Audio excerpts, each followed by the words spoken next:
السلام علیکم لسنرز. اس ناول کو ادھورا چھوڑ دیا تھا. طبیعت خراب ہونے کے باعث میں اس ناول کو کمپلیٹ نہیں کر سکی. ابھی بھی آپ دیکھ سکتے ہیں میری آواز اتنی ٹھیک نہیں ہے، لیکن ہم اس کو ناول کو دوبارہ کنٹینیو کرتے ہیں. آپ سے دعاؤں کی درخواست ہے. شکریہ. دعا تو بالاج سے دور دور ہی رہتی تھی. بالاج اس کی حرکتیں دیکھ کر مسکرا رہا تھا. جتنا بھی دور بھاگنا ہے بھاگ لو ہنی، آنا تو میرے پاس ہی ہے. یا تم کو ہنی. داہم کو بھی گھر گیا تو سیدھا اپنے کمرے میں چلا گیا. نہ کسی سے بات کی اور نہ ہی کچھ کھایا پیا. اسے بس اپنے ڈیڈ کا انتظار تھا. وہ آئے تو وہ حور کے گھر جائے رشتہ لے کر. دوسری طرف نوال تو اب داہم کے علاوہ کچھ سوچنا ہی نہیں تھا. رات کو حور کمرے میں آئینے کے سامنے بیٹھی کنگھی کر رہی تھی کہ دانش آ گیا. ارے دانی تم یہاں. وہ اب دانش سے دور دور رہتی تھی. اس سے دور رہنے کے لیے خود کو آبادی بنا رہی تھی، لیکن جب بھی وہ اس کے سامنے آتا تھا وہ خود کو کمزور ہی پاتی تھی. حور یار، مجھے تمہارے بال بہت پسند ہیں. کتنے پیارے لمبے گھنے ہیں نا. لیکن بیا کے بال تو چھوٹے سے ہیں. وہ منہ بناتے ہوئے بولا. بیا کے نام پر حور پھر سے اداس ہو گئی تھی. جب بیا اس کے گھر آئے گی نا تو میں خود تیل لگایا کروں گی اس کے بال لمبے ہو جائیں گے. وہ مسکرا کے بولی تھی. ٹھیک ہے، بالکل اپنی طرح کر دینا لمبے. اوکے ٹھیک ہے. حور جو نوز پن میں نے لا کر دی تھی وہ کیوں تم نے پہنی نہیں؟ میرا دل نہیں کر رہا. اوہو، لاؤ میں پہناؤں تم کو. ایک تو تمہیں اتنے شوق سے لا کر دی، اوپر سے تم نخرے کر رہی ہو. نہیں دانش، میں پہن لوں گی. ارے دو نا یار حور. حور نے ڈبے میں سے چھوٹی سی نوز پن جو ہیرے کی تھی اس کے سانولے چہرے پر بہت خوبصورت لگ رہی تھی. وہ اسے پہنانے لگا تو دانش کو اتنا قریب محسوس کر کے سانس روک گئی تھی. وہ اس کے حواسوں پر چھا رہا تھا. اس کے کلون کی خوشبو حور کو اپنی سانس بند کرنے پر مجبور کر گئی تھی، لیکن وہ اس کا نہیں تھا. وہ تو نوز پن پہنا کر پیچھے ہوا تو حور نے کھلی سانس لی. دیکھو کتنی پیاری لگ رہی ہے نا یہ نوز پن، دانش نے کہا تھا. حور نے خود کو آئینے میں دیکھا تو ناک میں پہنی نوز پن سے نظر اپنے پیچھے کھڑے دانش پر گئی تو بے اختیار ہی مسکرا دی. ہاں بہت پیارا لگ رہا ہے. وہ اپنے اور دانش کے کپل کو دیکھ کر بے اختیار ہی کہہ گئی تھی. اب میری طرف کیا دیکھ رہی ہو؟ نوز پن پیاری لگ رہی ہے. ہاں وہی. وہ شرمندگی سے سر جھکا گئی تھی. دانش بھی مسکرا کر باہر آ گیا تھا، پھر اس کے دل کی حالت جانے بغیر. اگلے دن دانش نے بیا کو بتا دیا کہ وہ اس کے گھر آ رہے ہیں. بیا نے اپنی ماں کو بتا دیا. وہ بیچاری بھی اپنی بیٹی کے لیے چپ کر گئی تھی. واجد، ساجدہ، زرمین، عثمان صاحب تیار ہو گئے تھے. نوال اور دعا نے کہا بھی تھا کہ انہیں جانا ہے، لیکن بڑوں نے منع کر دیا. پہلے ہم دیکھ کے آئیں گے، پھر چلتے ہیں. دعا اور نوال منہ بند کر کے حور کے کمرے میں چلی گئی تھی. دانش کا کہنا تھا کہ حور ضرور جائے گی. وہ اس کی دوست ہے، اس کا حق ہے. اسے کیا پتا تھا کہ وہ اس کے دل پر کیا قیامت گزار رہا ہے. حور نے بلیک اینڈ وائٹ کلر کا ڈریس پہنا، سر پہ وہی چادر جو ہمیشہ رہتی تھی. وہ چادر اسے دانش نے دی تھی اور اسے بہت پسند تھی. آنکھوں میں کاجل بھر کر وہ بے حد اداس لگ رہی تھی. دعا نے اپنی بہن کو دیکھا تو اسے دکھ ہوا. کوئی اپنی محبت کا رشتہ دیکھنے جا رہا ہو تو دل میں تکلیف تو ہوتی ہے نا. آپی، آپ تیار ہیں؟ دعا نے حور سے کہا تو حور نے لال ہوتی آنکھوں سے دعا کو دیکھا تھا. آپی، آپ کی آنکھیں اتنی لال. حور تم ٹھیک تو ہو نا؟ نوال نے پوچھا تھا. ہاں میں ٹھیک ہوں، بس آنکھ میں کچھ چلا گیا تھا. چلو، ہم لیٹ ہو رہے تھے، ہم چلتے ہیں. وہ ان کے کچھ بھی کہے بغیر چلی گئی تھی. سب لوگ گاڑی میں بیٹھ کے چلے گئے تھے. واجد تو بیا کے گھر کی چھوٹی چھوٹی گلیوں کو دیکھ کر ناک منہ چڑھا رہے تھے. دانش کو پتا تھا کہ اس کے باپ کو دولت سے پیار ہے. وہ ہمیشہ امیر لوگوں کو عزت دے، لیکن وہ بیا سے سچی محبت کرتا تھا. وہ کیسے اسے چھوڑ دیتا؟ سب لوگ بیا کے گھر پہنچے تو اس کا چھوٹا سا گھر دیکھ کر واجد نے دانش کو غصے سے دیکھا تھا. دانش کچھ نہ بولا. اس نے حور کی طرف دیکھا. انہوں نے سر ہاں میں ہلایا اور تسلی دی. چلے تایا ابو. واجد بھی ان کی بات سن کر اندر چلے گئے تھے. اندر بیا اور اس کی ماں ان کا انتظار کر رہے تھے. بیا کی ماں نسرین نے جب واجد خان کو دیکھا تو اس کے رنگ اڑ گئے، اور واجد نے بھی نسرین کو دیکھا. اسے دانش پر جی بھر کے غصہ آیا تھا. واجد بھائی، آپ؟ نسرین نے صدمے سے پوچھا تھا. دانش، تم مجھے اس شخص کے گھر لے آئے جس نے ہماری کمپنیوں میں ہمیں دھوکہ دیا تھا. مگر اس لڑکی کا باپ بھی دھوکے باز تھا، تو یہ لڑکی بھی اسی کی بیٹی ہے. بیا کو اب اپنے بارے میں سن کر غصہ تو بہت آیا۔ اس نے دانش کو خونخوار نظروں سے دیکھا، لیکن یہاں بھی دانش کی دوستی کام آئی تھی۔ تایا ابو بیٹھے پلیز، کیا پتہ بیا ایسی نہ ہو، پلیز، وہ التجائی لہجے میں بولی تھی۔ عثمان نے بھی بھائی کو سمجھایا تو وہ بیٹھ گئے تھے۔ حور نے بیا کو دیکھا جو بہت خوبصورت تھی، اسے دانش کی پسند پر رشک آیا تھا۔ بیا نے بھی حور کو دیکھا تو دانش نے سب کا انٹروڈکشن کروا دیا۔ بیا یہ حرم ہے، یہ میری cousin plus best friend. Hello بیا۔ ہیلو حرم۔ بیا تو حرم کے سانولا رنگ دیکھ کے خوش ہوئی تھی۔ میں تو سمجھی تھی پتہ نہیں کتنی خوبصورت ہوگی، یہ تو کالی نکلی، اور دل ہی دل میں ہنسی تھی۔ حور کو اس کی تمسخرانہ نظریں اپنے وجود پہ پڑتی نظر آ رہی تھی۔ عثمان زرمین سجدہ کو تو پسند آئی تھی، لیکن واجد کا تو منہ ہی بنا ہوا تھا۔ بیا کو کسی کی کال آئی تھی، اس نے سب کی طرف دیکھا اور اٹھ کر کمرے میں چلی گئی تھی۔ تھوڑی دیر بعد حور کے کپڑے پہ بھی غلطی سے چائے گر گئی تو وہ آنٹی سے کمرے کا پوچھ کر اپنا ڈریس کو دھونے چلی گئی تھی۔ غلطی سے وہ بیا کے کمرے کی طرف آئی، آگے سے گزرنے لگی تو اسے اندر سے آواز آئی اور وہ وہیں رک گئی تھی۔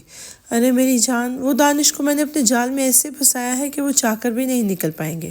اب وہ مجھ سے سب گھر والوں کی رضامندی ہو یا نہ ہو شادی ضرور کرے گا، اس لیے ایسے حالات پیدا کروں گی کہ وہ میرے جال سے نکل ہی نہ پائے۔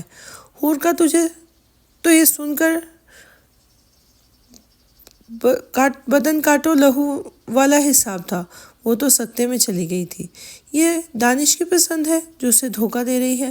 اسے یہ سب برداشت نہ ہوا اور وہ اندر چلی گئی، اور بیا جس کا چہرہ دیوار کی طرف تھا، حور نے اس کا کندھا پکڑا اور اپنی طرف منہ کیا اور ایک زوردار تھپڑ اسے مارا تھا۔ بے غیرت لڑکی، تایا ابو ٹھیک کہہ رہے تھے، تم نے میرے دوست کو اپنے جال میں پھنسایا۔ بیا ایک دفعہ تو پریشان ہوئی تھی اگر اس نے دانش کو بنا دیا تو، لیکن جلدی خود کو کمپوز کیا۔ اچھا حور میڈم، آپ کو میری سچائی پتہ چل چکی ہے تو کیا دانش تمہارا یقین کرے گا؟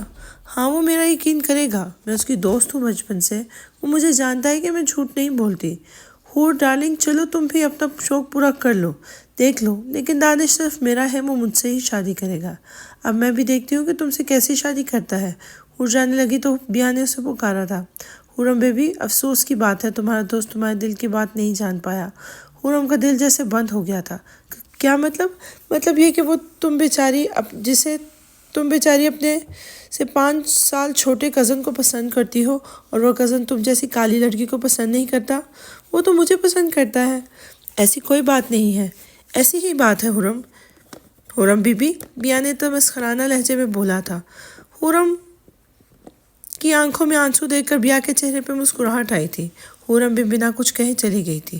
حرم ڈارلنگ، تم نے میری کامیابی میں رکاوٹ پیدا کی تو وہ حالات پیدا کروں گی کہ تم یاد رکھو گی۔ حرم نیچے گئی تو اس نے طبیعت کی خرابی کا بہانہ کیا۔ سب لوگ واپس اٹھ کے آ گئے تھے۔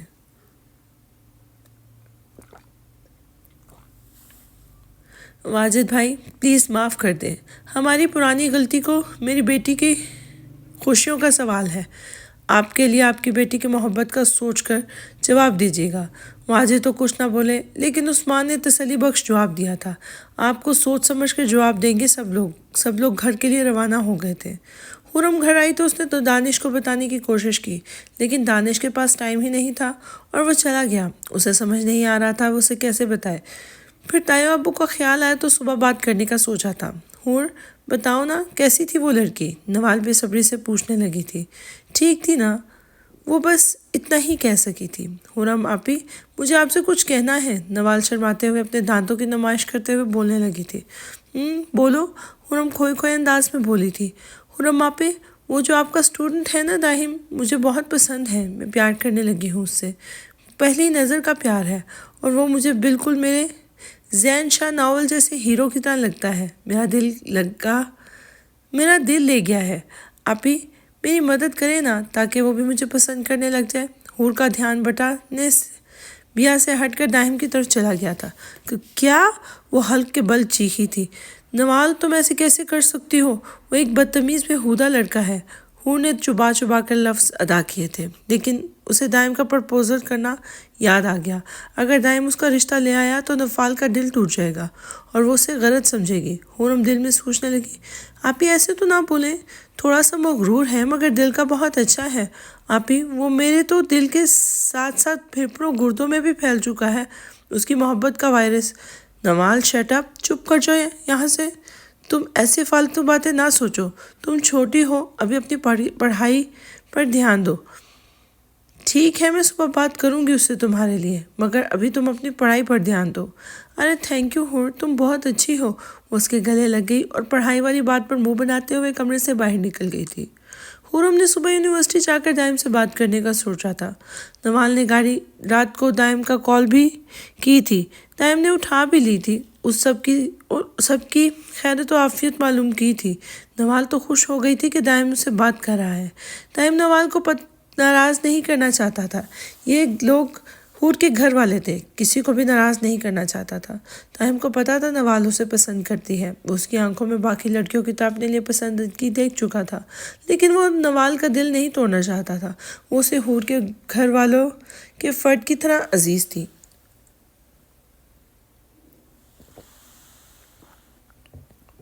اگلے دن حور اپنی یونیورسٹی کے لیے تیار ہو کر نیچے گئی تو سب وہاں موجود تھے۔ دانش بھی وہاں آ کر بیٹھ گئے تھے۔ پاپا، آپ نے کیا فیصلہ کیا؟ واجد نے اسے دیکھا۔ ابھی میں نے کچھ سوچا نہیں، ابھی مجھے آفس جانا ہے، اس بارے میں سوچ کر جواب دوں گا۔ دانش نے لب میچ کر واجد کو دیکھا تھا۔ حور نے اسے تسلی دی، لیکن حور کو اب واجد سے بات کرنی تھی، وہ دانش کی زندگی برباد نہیں کر سکتی تھی۔ اس نے رات کو بات کرنے کا سوچا، تب سب اٹھ کر چلے گئے تو وہاں صرف دعا، نوال اور حور ہی بچے تھے۔ دعا، تمہارے کیس اسٹڈی کیسے چل رہی ہے؟ آپ بھی ایک دم ہٹ جا رہی ہے، اور نوال تمہاری؟ حور، میری بھی بہت اچھی جا رہی ہے، لیکن بس یہاں تک پڑھوں گی، آگے نہیں پڑھنا۔ آپ بھی مجھے بھی نہیں پڑھنا، لیکن وہ خڑوس جلاد خان مجھے آگے پڑھنے دینا چاہتا ہے، میں کیا کروں؟ وہ منہ بناتے ہوئے بولی تھی۔ آپ بھی مجھے شادی کرنے کا شوق ہے، وہ شرماتے ہوئے بولی۔ نوال اور حور کا منہ تو کھلا ہی رہ گیا، اور پاس کھڑا بالا جو پانی پینے آیا تھا اسے تو اچھو ہی لگ گیا تھا۔ دعا کا تو وہم و گمان میں بھی نہیں تھا اس کا مذاق اس پر بھاری پڑے گا۔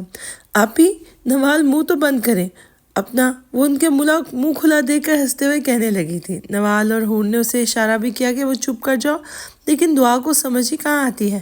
میں بتا رہی ہوں، مجھے کوئی ہٹا کٹا پیارا سا لڑکا ملا تو میں شادی کر لوں گی، وہ ہنستے ہوئے بولی تھی۔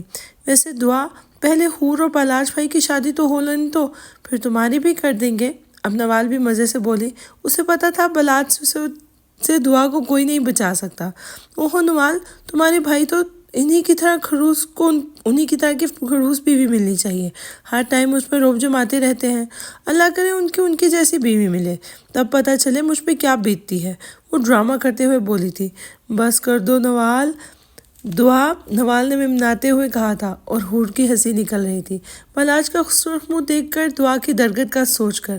بڑا شوق ہے تمہیں دعا کہ کوئی جوان لڑکا ڈھونڈ کر شادی کرنے کا؟ بالاج نے دانت پیستے ہوئے پوچھا، اور دعا کی تو مانو جان ہی نکل گئی تھی۔ اس نے پھر نوال اور حور کی طرف دیکھا جو مسکرا کے کندھے اچکا گئی تھی۔ دعا نے گہرا سانس لیا، خود کو اسٹیلات کے غصے کو برداشت کرنے کے لیے تیار کرنے لگی تھی۔ اب بتاؤ مجھے کیسی بیوی ملنی چاہیے؟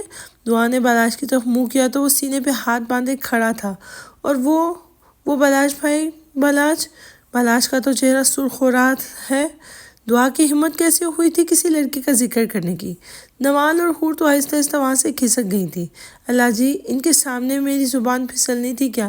تم ذرا میرے کمرے میں چلو، یہ کہہ کر وہ چلا آیا تھا۔ دعا نے ادھر ادھر دیکھا تو دونوں ہی غائب ہو گئی تھی۔ یہ دونوں کہاں گئی؟ منہ کھولے ادھر ادھر دیکھنے لگی تھی۔ مجھے بچا لے اللہ جی اسٹیلات سے، اپنی آنکھوں میں مصنوعی آنسو لاتے ہوئے بولی تھی، کیونکہ یہ آنسو ہی اب اسے بچا سکتے تھے، مگر اسے نہیں پتا تھا آج وہ شیر کے منہ میں ہاتھ ڈال چکی تھی۔ وہ کمرے میں گئی تو بالاج کمرے کے بیچوں بیچ کھڑا تھا۔ جی بالاج بھائی، ابھی وہ کچھ کہتی کہ بالاج سیکنڈ سے پہلے پلٹا اور اسے دیوار کے ساتھ لگایا تھا۔ دعا کی کمر دیوار کے ساتھ لگ گئی تو ایک درد کی لہر وجود میں اٹھی تھی، وہ ڈر سے آنکھیں میچ گئی تھی۔ تمہاری ہمت کیسی ہوئی ہنی؟ کیسے وہ کسی اور لڑکے کا ذکر اپنے منہ سے کیا؟ بولو۔ وہ دعا نے ڈرتے ہوئے آنکھیں کھول کر سامنے دیکھا تھا۔ بلاش کی سرخ آنکھوں سے ٹکرائی تھی۔ میں مذاق کر رہی تھی۔ آئندہ تمہارے منہ سے کسی اور کا نام سنا نا، تمہاری یہ چھوٹی سی جان کے لیے اچھا نہیں ہوگا ہنی، وہ اس کے آنسو صاف کرتے ہوئے بولا تھا۔ دعا تو بلاش کا لمس اپنے بازو پر پا کر ہی جی جان سے کانپی تھی۔ پیچھے ہو بلاش بھائی مجھ سے، بھائی کہہ کر اس نے پھر اپنی شامت بلوا لی تھی۔ ہنی بولو خان، ہنی بولو خان، دعا نے آنسو ضبط کرتے ہوئے نفی میں سر ہلایا تھا۔ بولو ہنی، وہ دعا کے بال گرفت میں لے کے بولا تھا۔ خان پیچھے ہو، وہ مشکل سے بولی تو بلاش کے چہرے پہ مسکراہٹ آئی تھی۔ گڈ ہنی، تمہیں یہ بات یاد رکھنا ہے کہ تم میری ہو اور بہت جلد تمہیں اپنے پاس لے آؤں گا۔ وہ دعا کے سر پہ دھماکہ کر رہا تھا۔ بہت جلد میں چچا سے بات کر کے ہماری شادی کی۔ دعا تو سکتے میں تھی، اسے لگ رہا تھا کہ اس کے کانوں میں سور پھونکا جا رہا ہے۔ میں کیوں آپ سے شادی کروں گی؟ وہ روتے ہوئے بولی تھی۔ ہنی، یہ بھی پتہ چل جائے گا، لیکن یہ بات تمہارے منہ سے نکلی تو اچھا نہیں ہوگا۔ بالاج نے پھر سے اسے ڈرایا تو وہ ڈر کر سر میں ہاں میں ہلا گئی تھی۔ بالاج مسکرا کر پیچھے ہوا تو دعا جلدی سے دھکا دے کر اپنے کمرے میں بھاگی تھی۔ میری معصوم سی ڈرامے باز ہنی، آج پھر سے ڈرا دیا تم کو، وہ اپنے بالوں میں ہاتھ پھیرتا مسکرایا تھا۔ دعا کمرے میں آئی تو اسے ایسا لگ رہا تھا اسے سانس مشکل سے آ رہی ہے۔ یہ بلاش بھائی کیا کہہ رہے ہیں؟ شادی؟ نہیں، اگر میں کسی کو بتاؤں گی تو وہ پھر سے غصہ کریں گے۔ اس نے اپنی حالت ٹھیک کی اور کالج جانے کی تیاری کی۔